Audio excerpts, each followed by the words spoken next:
Well, you haven't seen much of me lately. No fishing in the Gulf, no rocket launches, no playing around with hot cars. But I'm going to break out of the velvet prison, as I like to call it today. Actually, what I'm really going to do is break into the film vault.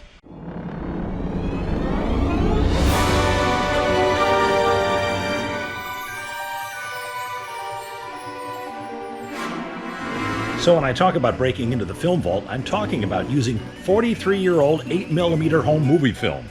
So the work on this YouTube video was started 43 years ago in February of 1977 with this camera. First, I'm going to brag about my 8mm home movie films. To start with, I was a careful photographer.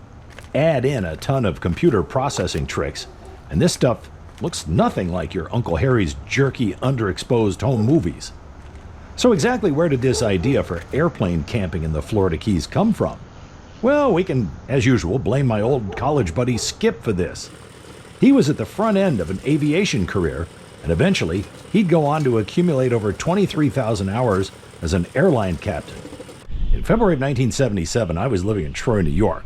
The weather can be just awful, and that's about all the incentive you need to get out of town.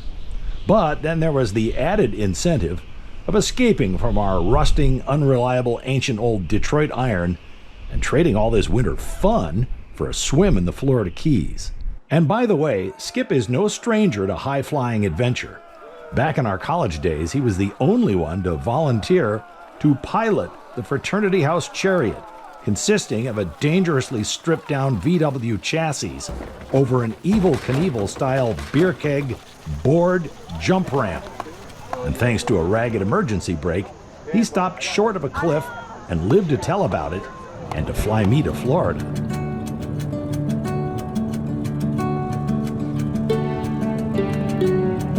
Our rental airplane was a 1975 Piper Cherokee Aero with a 200 horsepower Lycoming, retractable gear for better speed, and it could genuinely haul 4 passengers with luggage. It was just the 2 of us, but we had a good load of stuff. Sleeping bags, suitcases, 2 bicycles, and a gas-powered Hookah diving air compressor. More on that later. There's a lot of Naval Yard stuff on the approach to Norfolk, Virginia. It's the end of the first leg of our flight from Albany. There's runway 23 dead ahead. This was a good chance for us to gas up, stretch our legs, and find a bathroom, which are in short supply in single-engine airplanes. And the first sign of good weather, because there's no general snow cover down here in Virginia. This is the same runway the big jets use, and you can tell by all the tire marks. Those guys land a lot faster than we do, and they weigh a heck of a lot more. Skip checks in at the flight service. He picked up paperwork so we could file a VFR flight plan. For you camera buffs out there, Skip is holding a Canon AE-1, which was at the time a very classy 35mm film camera. I haven't seen the photos yet. Maybe the developer hasn't mailed them back, or they're buried in a box in Skip's basement. It's getting warmer. The Albany outerwear is being packed away with our luggage and bicycles. We were flying VFR, visual flight rules, but Skip filed a flight plan anyway. If we vanished in the Bermuda Triangle, rescuers would at least know what route we were on and where to start looking for us. Of course, that was low probability stuff. Our next stop was Savannah, Georgia, going roughly 140 miles an hour. The next airport shows up a lot more quickly than tooling down I-95, and there are 0 traffic jams up here. But notice it was getting a bit bumpy. Truth be told, I have a little bit of a love-hate relationship with flying in small airplanes. It's not that I'm worried about crashing. I love the technology. But as a kid, I got carsick real easy. And when you're bombing around in a small airplane in the clouds, it gets bumpy. Well, as we came into Savannah, things got kind of dicey. So I flung the door open the minute the wheels touched down and let loose with a nice low-moisture Technicolor yawn, if you get my drift. A little bit of Dramamine, and off we went. The Dramamine performed its magic, and all that nausea and tension vanished. I went into, wow, this is great mode. We passed by Orlando on our way to Stuart, Florida as the sun set. A friend of Skip's offered us a couple of nights on the living room floor. When the sun came up, it was a different world, warm and retro. Outside the apartment here in Stuart was this ancient old 50s beast, which even in 1977 had become a classic. Of course, I couldn't help myself, rolled up my sleeves in an effort to do my best Fonzie Happy Days shtick. This whole act went on a lot longer than it should have. Naturally, towards the end, I had to cop a little attitude. Hollywood did not call after this audition. Not sure what this was about. Maybe a little sun worship.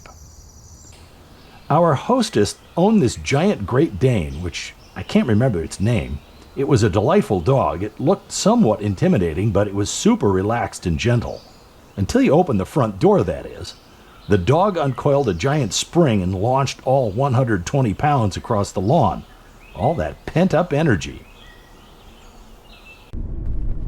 Later in the day, Skip's friend Sue turned us into tourists, and we headed out to the beaches across the Intercoastal Waterway. The weather was in full Florida mode, and you can get the 80-degree stuff here in the dead of February. I'm going to guess that this rickety boardwalk over the dune is not here anymore. In 43 years, Hurricane whoever probably swept it away. The beach, as you can see, was not all that crowded, probably because it was below 90 degrees, and the locals just don't come out to the beach on days like this. Now, if you look north, you'll see a pretty thick bank of clouds. That's a good old-fashioned northern cold front headed our way. Armed with his AE-1, Skip set about shooting macros of the tidal pool life here. This beach in Stuart has lots of interesting rock formations, including these bulbous-looking things that appear to be coral, but in fact they are tiny bits of sand glued together to make burrows for a sea creature called a sandcastle worm. And a constituent of the glue is a scary-sounding thing called 3,4-dihydroxyphenylalanine.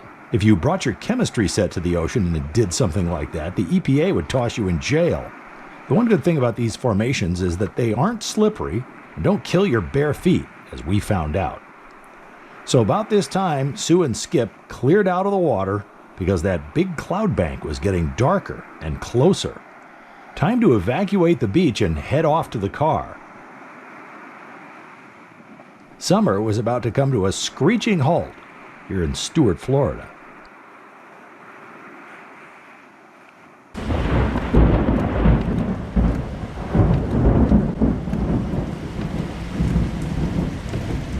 So that ended day one of our airplane camping adventure in Florida, although we really haven't gotten to the airplane camping part yet. Our host had to go to work, so we were on our own. So we dove into the airplane toy chest and pulled out the bicycles and decided to bicycle back to the beach. You know, I kind of thought I'd look like that forever. Typical Florida day after a northern cold front passes. It was cool, but that didn't stop us from hitting the road with the bicycles. The bank sign here in Stuart says it's a balmy 59 degrees. Normally, that would send old guys scampering for winter jackets, not us young northerners. Where we come from, this was a balmy spring day. The nice thing about Florida is that it's super flat. You can pedal forever without wearing yourself out. And look at this, GoPro-style shots without those wondrous little bits of electronics. And look, fishing. That guy caught more fish than I have in a month. We're getting closer to our destination as we work our way across the bridges of Route A1A and out to the Barrier Island beach. The last bridge goes over the Indian River, which provides me with yet another opportunity to play to the camera. My bike was a salvaged old piece of junk, and although it worked fine, this is kind of what I would have liked to have done to it. The Goodyear blimp doesn't hang around Albany much in the dead of winter, no big bowl games. It's beach time again, but what you have to appreciate is that Skip is nearly immune to the cold. Or, he's pretending to be. I, on the other hand, had 2 layers of shirts on, and honestly, I was still kind of cold. I don't think I spent any time in the ocean. And everybody else, as you can see, was getting in and out as quickly as possible. Don't use up all the film. And you know, 43 years from now, we'll be a lot older. The February sun is starting to wane, and the balmy 50-something temperatures aren't helping us max out the day at the beach. So it's time to skedaddle. We kept the bike securely chained up because walking back was unacceptable. Uber was not going to exist for another 36 years. How did we manage to survive without all that stuff? Well, we did, and we did quite nicely. We got to thrill at the operation of the drawbridge here on Route A1A. Some obnoxious rich guy in a cabin cruiser was holding us up. We had enough evening left to pull one more set of toys out of the airplane trunk, our tennis rackets. I'm not sure how much of the game we managed to squeeze in, but at least we got to show off our respective serving styles. And if I'm not mistaken, didn't Skip just foul by stepping over the line? No wonder he beat me. Or was it perhaps my oddball sidearm serve delivery? Fortunately, history has not recorded the final score of this epic battle. So here we go with the serious adventure phase of this whole trip. Instead of sleeping under a roof, we're actually going to be out sleeping under the skies, or more accurately, sleeping under the wing of the airplane. And we're going to be getting some of the prettiest flying of the trip yet. But first, a lesson on how to pack an airplane full of toys. If we had a bigger airplane, these would have been motorcycles. I'm pedaling down Route A1A in Stuart, Florida, and all our luggage is in our backpacks, which makes us a little top-heavy. But no big problem there. Another stellar weather day is breaking out, which makes for good flying. Witham Field sprung up during World War II as MacArthur Field. Northrop Grumman had a big operation here back in 1977. Actually, this is the first real look you're getting at our rented Piper Cherokee Arrow. As I said, it could legitimately carry 4 passengers and luggage. With 200 horses and retractable landing gear, it could cruise decently fast for a single-engine airplane. Skip has been rearranging our disheveled luggage compartment for the next stage of the trip, our flight down to Key West, Florida. Because we're doing this in one leg, and because aviation gas is probably more expensive in Key West, we're getting topped off here in Stuart. Pilots know the routine from here, the pre-flight inspection. Check the oil. Running dry of oil at 5,000 feet is not recommended. Check the props for dings, scratches, or cracks. And since we avoided those pesky gravel storms on the way down here, what could go wrong? Here's the secret to hauling bicycles in a small plane. Take off the wheels. The frames are pretty compact, and the 2 bikes manage not to take up too much volume. This will be our airport taxi at the other end, and they're free. And now we leave Stuart, Florida behind. Back taxi through and right, hold short. Our first flyover as we skirt the shoreline heading south is fashionable Boca del Vista. Boca Raton. I get this one confused with where Jerry Seinfeld's mythical parents lived. And then, exciting, scintillating, sophisticated Miami Beach. Flying over the water is nice because the bumpy thermals are usually over land. Good for us wimpy passengers. You can tell by the beautiful blue textured water below that we're now heading down the Florida Keys. The weather's perfect, the air is smooth. We've got 2 happy campers here in the cockpit. And despite my serious expression, I'm having a good time. For a good chunk of this leg, I got to do the driving. I leave the radios and the landing stuff to Skip. Hey, keep your eyes on the road. Right over there you can see a white plane shadowing us just a few hundred feet above Route 1 as it passes through the village of Isla Mirada. Starting in the late 1700s, shipwreckers based here recovered treasure from sunken vessels and made Key West the wealthiest city in the United States. The Overseas Highway twists and turns as it heads into Long Key. Marathon and almost empty Boat Key, except for a radio station, are down below, and in the distance you can see the 7-mile bridge, the longest gap over water that Henry Flagler had to bridge with his railroad over 100 years ago. Southwest 342, contact ground, then turn right back taxi on 31 right. We finally lay eyes on our destination. That's Key West International Airport coming into view off to the west. We have clearance to land on runway 9, which means we have to fly to the other end of the airport, loop around, and land flying eastbound. As usual, at lower levels over land, things get a little bumpy, but at this point in the trip, that doesn't bother me.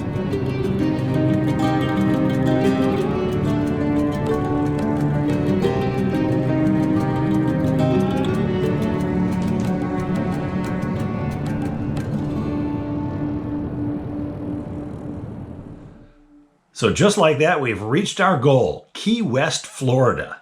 We quickly unload the bicycles and put them back together, and 3 guesses where we go first. This isn't that hard.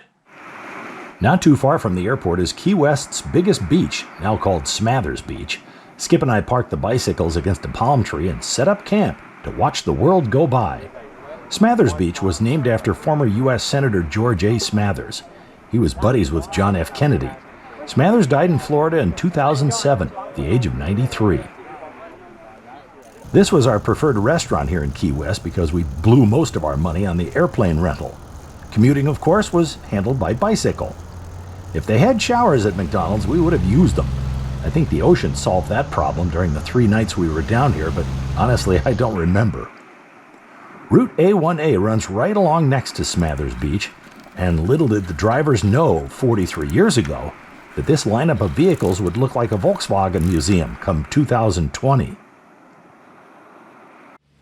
The legendary Sloppy Joe's is right there behind Skip, who's getting a chuckle out of one of the colorful local denizens. Ernest Hemingway suggested the name for the landmark watering hole and spent a lot of time in there. He and owner Joe Russell also did a lot of deep-sea fishing. No better pastime than that, I'd say. Now we're at that spot in Key West considered the southernmost point in the continental U.S. Actually, there's an island that's a little farther south, but heck, close enough. Now I know what you're thinking. You saw me wearing that same shirt 3 days ago. Yes, but heck, this is camping.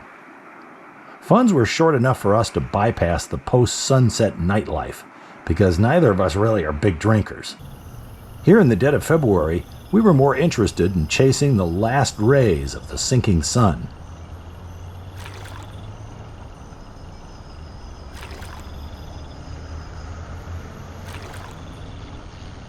It's the next morning and welcome to our hotel.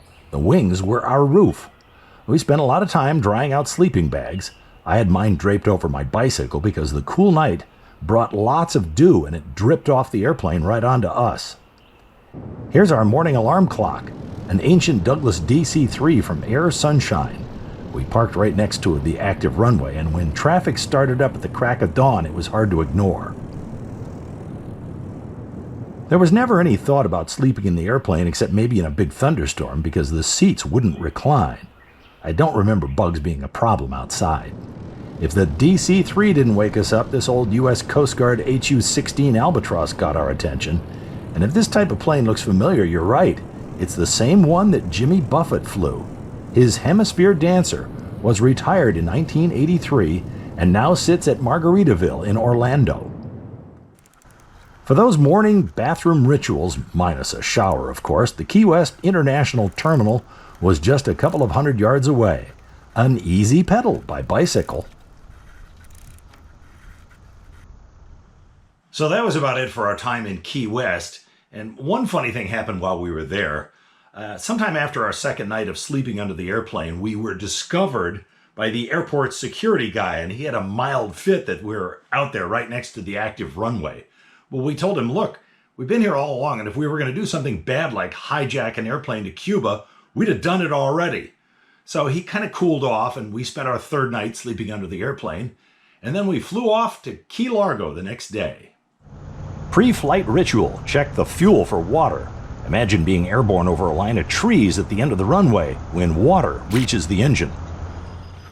Our destination in Key Largo is the spectacular John Pennekamp Coral Reef State Park. We rented a boat and motored out for 45 minutes, 5 miles offshore. Hey, there's that shirt again on day 5 of its vacation. This was my third time to John Pennekamp, and I'd gotten pretty experienced with sketchy rental boats. As a neophyte boater, I got snake-bitten by malfunctioning engines and half-empty gas tanks. Nothing quite matches running out of gas in the open ocean. But not this time. Lessons learned hard. Except it looks like I'm going way over the speed limit. Oops. Now, you may recall me mentioning previously that we brought along another interesting toy in the airplane, a thing called a hookah. No, it's not a smoking apparatus. It's a gasoline engine connected to an air compressor, and it lets you go underwater 10 or 12 feet and stay down there for quite a long time. Unfortunately, I'd never got any shots of us using the thing, so we're going to have to flash back to a previous vacation in the Florida Keys when we brought the hookah the first time. As I said, it's a gas motor and an air compressor, and the whole thing floats in an inflatable ring. You're connected to it by 2 long plastic lines, and the thing will float and follow you around. no heavy tanks, and you can't go down far enough to get the bends because the airlines restrict your depth. There's a specialized mask with a one-way valve, and you just breathe normally. Of course, the first time I tried it, I stupidly assumed that all the air pouring into my mask had to be inhaled. So naturally, I ended up hyperventilating until I figured this out. It's a little noisy, but it's great for amateur divers who are good swimmers. A weight belt helps get you to the bottom without a big struggle. We're back to 1977 and the airplane camping trip. We're done diving. We're out of sight of land, and as you can see, it's a touch choppy out there. Turns out the water temperature here was in the high 60s, and I got my first taste of hypothermia. With the hookah, you could stay submerged as long as the gasoline lasted. So we were down there for a long time, and it felt cold. And by the end of the dive, I had this strange, giddy feeling of intoxicated happiness. That's a first symptom of hypothermia. Back on shore the next day, we decided to splurge and got a room at the Holiday Inn at Key Largo. Real showers, a sit-down meal. Now it's time to head back north. The runway was down at the end of this giant boatyard here in Key Largo. Our return to the northern winter begins, and as we did heading south, we hugged the shoreline heading back north. And right here, we're still in Florida. Back taxi through and right, hold short for right for the connection. If I'm reading it right, airspeed is about 130 knots, which is almost 150 miles an hour. We're at 6,900 feet. For the math challenge, that's over a mile up. Radar services are terminated. Frequency change boost swap 120. Radios are set to talk to controllers along the way. You can see the heap of luggage behind us in the rear seat. I can see some bicycle parts sticking out, but I can't quite figure out what the rest of that stuff is. At this point in the trip, I was getting used to being bounced around at these lower altitudes that you fly in small planes, and it really wasn't bothering me anymore. In the lower right-hand corner of this sectional chart in my lap, you can see Jacksonville, so we're just about to head out of Florida. Our destination? South Carolina. And here it is, Rock Hill, South Carolina, where Skip's cousin greeted us and gave us a ride in her classic Datsun 240Z 2+2. Plus, we got another living room floor to sleep on for the night. This thing is just about over. There's snow on the ground. That's the Northway in the Albany area and the Colony Center shopping mall, which of course isn't far from the Albany County Airport, where I'm going to get dumped off to return to a more mundane existence.